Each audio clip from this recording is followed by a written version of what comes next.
Hello everyone. As you all know कि CUET UG 2026 के registration forms open हो चुके हैं। तो अभी काफ़ी सारे बच्चों को ऐसे डाउट्स आ रहे होंगे कि उन्हें क्या क्या डॉक्यूमेंट्स चाहिए होंगी, फॉर्म कैसे फिलअप करना है, किन चीज़ों की नीड पड़ेगी। So we will try to discuss out all these things in this same video. Now form fill up करने के सबसे पहले मैं आपको एक चीज़ क्लियर कट बता दूँ कि ना तो फॉर्म फिलअप करने में बहुत ज़्यादा जल्दीबाजी करनी है और ना ही बहुत ज़्यादा लेट करना है, क्योंकि हो सकता है कि जल्दीबाजी के चक्कर में आप कुछ ऐसी गलतियां कर दो जो इन फ्यूचर आपके लिए ही प्रॉब्लमेटिक हो जाए। और अगर आप बहुत ज़्यादा लेट करोगे तो मे बी समटाइम ऐसा होता है कि एंड मोमेंट पे साइट क्रैश हो जाती है या फिर ओवर क्राउडेड होने की वजह से साइट ओपन ही नहीं हो पाती है। तो एट दैट टाइम आप ही सफ़र करोगे। बट बिफोर दैट आप एक क्लियर इंट्रो ले लो कि फॉर्म कैसे फिलअप करना है ताकि कोई भी गलती ना हो। नाउ आई विल रिकमेंड कि फॉर्म फिलअप करने के पहले एनटी की साइट पे जो भी इंफॉर्मेशन बुलेटिन या फिर नोटिसेस हैं आप एक बार उन्हें गो थ्रू कर लो, क्योंकि हो सकता है कि कुछ चीज़ें, कुछ डिटेल्स मैं आपको ना बता पाऊँ, जो आप एक बार अगर उन नोटिसेस को गो थ्रू करोगे तो वो आपको समझ आ जाएंगी और गलतियाँ होने की चांसेस और भी ज़्यादा कम हो जाएंगी। नाउ आप जब इंफॉर्मेशन बुलेटिन रीड आउट करोगे तो वहाँ पे आप एक चीज़ क्लियरली मेंशन देखोगे कि आपकी जो रजिस्ट्रेशन फॉर्म की लास्ट डेट है वो 30 ऑफ जनवरी है, और उसके बाद जो आपका करेक्शन विंडो खुलेगा वो होगा 2 ऑफ फेब से 4 ऑफ फेब तक, जिसमें आप पर्सनल डिटेल्स चेंज नहीं कर सकते। यानी कि जो भी आपको चेंजेस करने होंगे वो आप 18th टू 20th जैन के बीच में ही कर सकते हो। एंड प्लीज़ नोटिस दैट आप करेक्शन विंडो के थ्रू कभी भी अपनी पर्सनल डिटेल्स नहीं चेंज कर पाओगे, like name, father's name, mother's name, age, gender, ये सारी डिटेल्स आप चेंज नहीं कर सकते। तो इन चीज़ों को फिल आउट करते टाइम ध्यान से करना। नाउ फॉर्म फिलअप करने के लिए हम गूगल पे जाके CUET UG 2026 सर्च करेंगे। Then registration for CUET UG 2026 is live पे क्लिक करते ही एक ऐसा ओवरव्यू दिखेगा। अब यहाँ हम again registration for CUET UG 2026 पे क्लिक करेंगे। उसके बाद हमें डाउनलोड इन्फॉर्मेशन बुलेटिन का ऑप्शन दिखेगा। वहाँ से इन्फॉर्मेशन बुलेटिन को डाउनलोड करके ध्यान से पढ़ लेंगे अगेन। उसके बाद ही हम न्यू रजिस्ट्रेशन पे जाएंगे।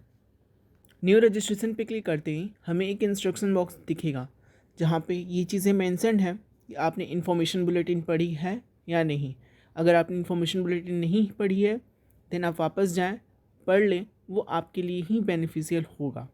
उसके बाद ही आगे प्रोसीड करें। नाउ सबसे पहले हमें अपनी पर्सनल डिटेल्स फिल करनी होगी, यानी name, father's name, mother's name, date of birth and gender. उसके बाद हमें कंफर्मेशन के लिए इन डिटेल्स को वापस से फिलअप करना होगा। उसके बाद हमें ऑप्शन मिलेगा प्रेजेंट एड्रेस फिल करने का, यानी जहाँ पे आप रह रहे हो। एंड प्लीज़ ये याद रखना कि प्रेजेंट एड्रेस में आप जो भी स्टेट डालोगे एग्जामिनेशन सेंटर वही उसी स्टेट का मिलेगा। उसके बाद हम इलेक्ट्रॉनिक कम्युनिकेशन एड्रेसेस फिल करेंगे, यानी कि ईमेल और मोबाइल नंबर। दोनों मोबाइल नंबर की वेरिफिकेशन भी होगी एंड हमें एक अल्टरनेटिव मोबाइल नंबर भी फिल करना होगा। उसके बाद हमारा परमानेंट एड्रेस का ऑप्शन आएगा। परमानेंट एड्रेस अगर आपका प्रेजेंट एड्रेस ही है तो वहाँ पे सेम एज प्रेजेंट एड्रेस का ऑप्शन होगा, वो कर देना। अदरवाइज़ परमानेंट एड्रेस फिल कर देना। ये सारी डिटेल्स फिल करने के बाद हमें अपना पासवर्ड चूज़ करने का ऑप्शन मिलेगा। पासवर्ड चूज़ करते टाइम ये ध्यान रखना कि आप ऐसा पासवर्ड चूज़ करो जो आपको याद रहे, या ये पासवर्ड आप नोट डाउन कर लेना, क्योंकि जब भी आपको NTA की साइट या समर्थ की साइट पे लॉगिन करना होगा हर बार आपको इस पासवर्ड की नीड पड़ेगी। देन कैप्चा डालकर फॉर्म को सबमिट कर देना।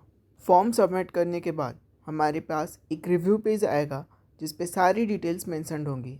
अगर आपको कोई गलती दिखती है तो आप अभी इसे बदल सकते हो, अदरवाइज़ हम यहाँ से सबमिट कर देंगे। रिव्यू पेज सबमिट करने के बाद हमारा करेंट स्टेटस ओपन होगा, जहाँ पे हमारा एप्लीकेशन नंबर मेंशन्ड होगा और हमारा ये दिखाएगा कि हमारा रजिस्ट्रेशन फॉर्म अभी तक इनकम्प्लीट है। वहाँ कंप्लीट रजिस्ट्रेशन फॉर्म का ऑप्शन दिखेगा, उसे टैप करते ही हमारे रजिस्ट्रेशन के जो 11 स्टेप्स हैं वो दिखने लगेंगे और उन 11 स्टेप्स को हम एक एक करके आज फिल करेंगे। इन 11 स्टेप्स में हमें अपना कॉन्टैक्ट डिटेल्स शेयर करना होता है जो हमने पहले कर दिया। उसके बाद पर्सनल डिटेल्स शेयर करनी होंगी, disability details, identity details, register a APAAR ID, examination cities and select test papers, qualification details, additional details, capture live photograph, document upload and then final submit.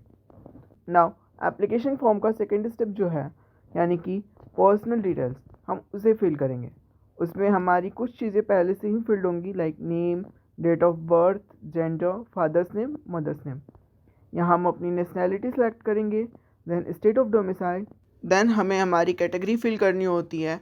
अगर आप जनरल से बिलोंग करते हैं then आपको और कोई डिटेल्स देने की नीड नहीं है, बट अगर आप जनरल से ना हो करके ओबीसी, एनसीएल या फिर एससी एसटी से बिलोंग करते हैं देन आपकी कैटेगरी सर्टिफिकेट किसने इशू की है, कैटेगरी सर्टिफिकेट का आईडी नंबर क्या है, कैटेगरी सर्टिफिकेट कब इशू हुई है, ये सारी डिटेल्स आपको वहाँ पे फिल करनी होती है। देन आपको कुछ और डिटेल्स फिल करने की नीड होती है, जैसे कि आप डायबिटिक हो या आप एनसीसी कोटा के लिए क्लेम कर रहे हो या फिर आप किसी डिफेंस पर्सनल या एक्स सर्विसमैन के वार्ड हो या फिर आप कोई कश्मीरी माइग्रेंट हो। उसके बाद आपको अपनी एनुअल फैमिली इनकम फिल करनी होती है, यहाँ हम 1 लाख फिल करके दिखा रहे हैं। देन आप अगर बिलो पॉवर्टी लाइन के बिलोंग करते हो तो येस कर दोगे, अदरवाइज़ नो। देन अगर आप किसी यूनिवर्सिटी एम्प्लॉय के वार्ड हो तो आप वहाँ पे वो फिल कर दोगे। अगेन उसके बाद आपको ये फिल करना होगा कि अगर आप स्पोर्ट्स कोटा के लिए क्लेम कर रहे हो तो येस कर दोगे, अदरवाइज़ नो। उसके बाद कैप्चा डाल के सबमिट कर देंगे। देन हम थर्ड स्टेप पे आ जाएंगे जहाँ पे हमें अपनी डिसेबिलिटी डिटेल्स देनी होंगी। अगर आप पीडब्ल्यूडी कोटा को बिलोंग करते हो तो आप यस कर दोगे, अदरवाइज़ नो करके आगे बढ़ जाएंगे। देन हमको हमारी आइडेंटिटी टाइप डिटेल्स सबमिट करनी होती है, यानी कोई भी फ़ोटो आइडेंटिटी कार्ड चलती है।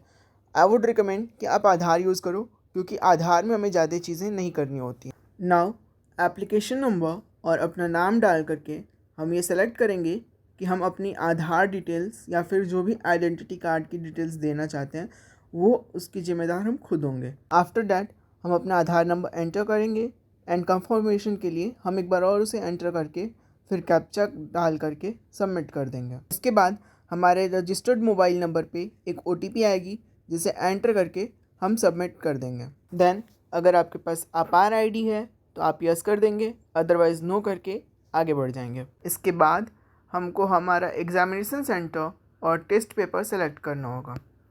एग्ज़ामिनेशन सेंटर हम उसी स्टेट के सेलेक्ट कर पाएंगे जो कि हमारा प्रेजेंट एड्रेस वाला स्टेट होगा।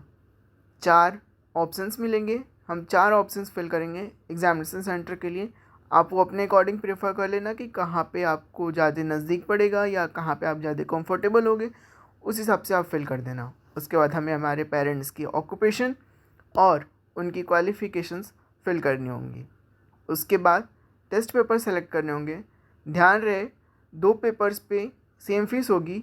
उसके बाद पर पेपर जनरल के लिए 700 रुपये और OBC के लिए 600 रुपये ऐड होंगे। उसके बाद कैप्चा डाल करके सबमिट कर देंगे। इसके बाद आपको अपनी एजुकेशनल डिटेल्स फिल करनी होंगी, लाइक आप पास हो गए या नहीं हुए, देन कब पास हुए थे, किस बोर्ड्स के थ्रू पास हुए थे, देन आपके percentage, marks, roll number, institute यानी किस स्कूल के थ्रू आपका एडमिशन था, एंड वो स्कूल जहाँ पे था इंस्टीट्यूशनल पिन में वो पिन कोड डालेंगे। उस स्कूल का पिन कोड जो भी होगा वो पिन कोड ही डालेंगे। सेम गोज़ विद 12th की भी मार्कशीट्स, सब कुछ हम ऐसे ही डिटेल्स से डालेंगे। इसके बाद आपसे ये पूछा जाएगा कि क्या आप ट्विन हो या आप यानी आप जुड़वा हो। अगर आप ट्विन हो तो येस कर देंगे, अदरवाइज़ नो कर देंगे। देन आपसे ये पूछा जाएगा कि अगर आप ट्विन हो तो क्या आपका ट्विन भी एग्ज़ाम दे रहा है या केवल आप दे रहे हो। उसके बाद आपकी एक लाइव फोटोग्राफ कैप्चर होगी। अगर आप लैपटॉप या PC से करोगे तो वेबकैम से कर सकते हो, अदरवाइज़ फ़ोन से आप सामने से सेल्फी कैमरे से भी यूज़ कर सकते हो। इसके बाद आपको आपके डॉक्यूमेंट्स अपलोड करने होंगे। डॉक्यूमेंट्स की साइज़ भी है, अगर आपको फ़ोटोग्राफ अपलोड करना है तो वो 10 KB से 200 KB यानी मिनिमम जो साइज़ होगी फ़ोटो की वो 10 KB होगी और मैक्सिमम साइज़ 200 KB हो सकती है। सेम गोज़ विद सिग्नेचर, अगर आपको सिग्नेचर अपलोड करना है तो उसकी मिनिमम साइज़ 10 KB होगी and maximum size 50 KB। Documents upload करने के बाद रिव्यू पेज आ जाएगा। रिव्यू पेज पे डिक्लेरेशन करना होगा कि आपने सारी डिटेल्स चेक कर ली हैं। सब कुछ चेकआउट करने के बाद आपको अपनी ईमेल आईडी वेरीफाई करने का ऑप्शन मिलेगा। वहाँ पे आप ईमेल आईडी वेरीफाई कर दोगे। आफ्टर दैट आपकी फ़ीस पेमेंट का ऑप्शन आ जाएगा। फ़ीस पेमेंट के लिए आप नेट बैंकिंग, डेबिट कार्ड, जीपे, पेटीएम, फ़ोनपे या फिर कोई भी पेमेंट ऑप्शन यूज़ कर सकते हो, जो भी वहाँ पे अवेलेबल आपको दिखेगा। तो ये आपका पूरा का पूरा प्रोसीजर है फॉर्म फिलअप करने का। नाउ अगर आपको अभी भी कोई प्रॉब्लम आ रही हो या कोई क्वेरी हो तो आप कमेंट सेक्शन में हमारे साथ कांटेक्ट कर सकते हो। स्टिल अगर ज़्यादा प्रॉब्लम्स हुई तो वी विल ट्राई कि हम दूसरी वीडियो बनाएं जिसमें आपकी सारी प्रॉब्लम्स को क्लियर कर लें। तब तक के लिए thank you and all the best.